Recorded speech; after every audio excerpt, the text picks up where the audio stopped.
If you're a beard guy, you know how important moisturizing your beard is. There's nothing worse than dry, frizzy beard that kind of looks like you stuck your finger in the electric socket. Dull, dry, hairs breaking, like you're ready to have a bird's nest in there. You love your beard and you want it to succeed in life and attract the right attention. This is why using the right beard balm is crucial to giving your beard the nice softness and shine so that it doesn't feel like Brillo and is a pleasure to all senses. Look, smell, and touch. Dr. Yuval Bibi, Dermatologist, mission: break you and your beard out of the skincare matrix into the zone of beard freedom so you can fall in love with your beard once again. When looking at beard balms in the market, you'll notice features that come up time and time again. Now, because these features are so common, most don't consider them bugs at all, but they most certainly be bugs if you hit the jackpot. They can become a very annoying bug,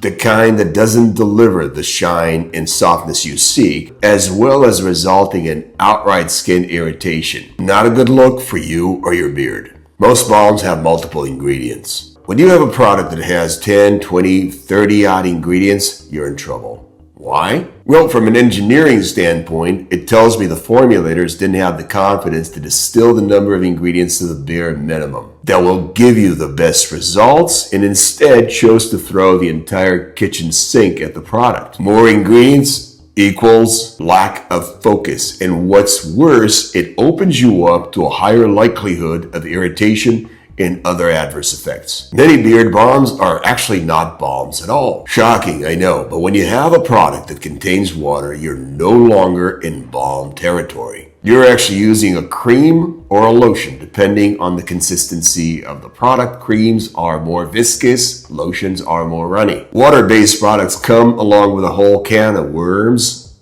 preservatives, emulsifiers, as well as frequently added colorants and fragrance added to the product, all of which can result in skin irritation and other adverse effects, not to mention that water-based products are in fact shorter-lived in their effect if they deliver at all. And this stands in stark contrast to oil-based products, the real balms of the world. Now take a look at the back of your product package and find out for yourself. How many ingredients does your balm have? And is it really a balm or is something else pretending to be a balm? Now, what would make a great beard balm? Well, for a beard balm to be great, it must satisfy a few fundamental conditions. First, it must actually be a balm. It must be oil-based. Oils simply do not evaporate like water, and they actually stick to the skin, providing occlusion and emollients right off the bat, making them far more effective in doing the job you're after. Also, oils do not almost categorically require synthetic preservatives added to the product, as they make a fairly poor growth medium for microbes. Look for products with a few ingredients, and by few I mean 3 or less ingredients. I cannot stress this enough. The less ingredients your balm has, the better your chances are of avoiding irritation and getting the results you're after, which is the nice, shiny, soft, beautiful beard. Thickness and viscosity matter. Balms are thick products by default. The thicker the product, the more likely it is to stick to the beard and actually give you the conditioning and softening effect you're after. Experience does matter. Therefore, the types of oils in your preference matters. Personally, I prefer my products fragrance-free or smelling like the natural ingredients that make up the product. With the exception of perfumes or fragrance products, I don't like added fragrance in my skincare. So your product has to be to your liking when it comes to your experience. What are some options when it comes to the beard balms meeting those criteria? But our Oasis Moisturizing Balm is made with 3 organic vegan ingredients: shea butter, cocoa butter, and argan oil. It smells of the cocoa butter that makes up a significant portion of the product.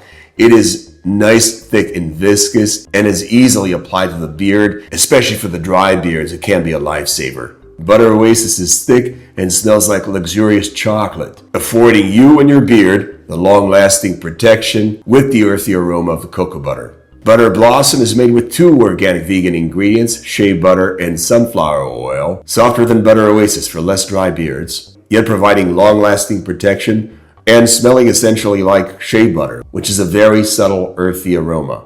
If your beard is doing well to begin with, you may not need to start up with those thick products, and you can do pretty well with carrier oils applied on occasion. Coconut oil is just fine, just make sure you're not sensitive to it. Argan oil is a much less viscous oil, but will still give you a nice conditioning effect. The only trouble with argan oil is that it's very liquidy, very runny, and the effects will likely last a whole lot less than the previously mentioned balm. So if your beard is in trouble, if your beard is essentially naturally dry, do use the thicker products. And if it's not as dry and just needs a quick, short-lived touch-up, you may actually opt down for the more runny and softer oils. Let me know in the comment section how this video helped you sort out through your beard balm experience. Also, don't forget to share, like, and subscribe for more no BS skincare advice. See you next time. God bless.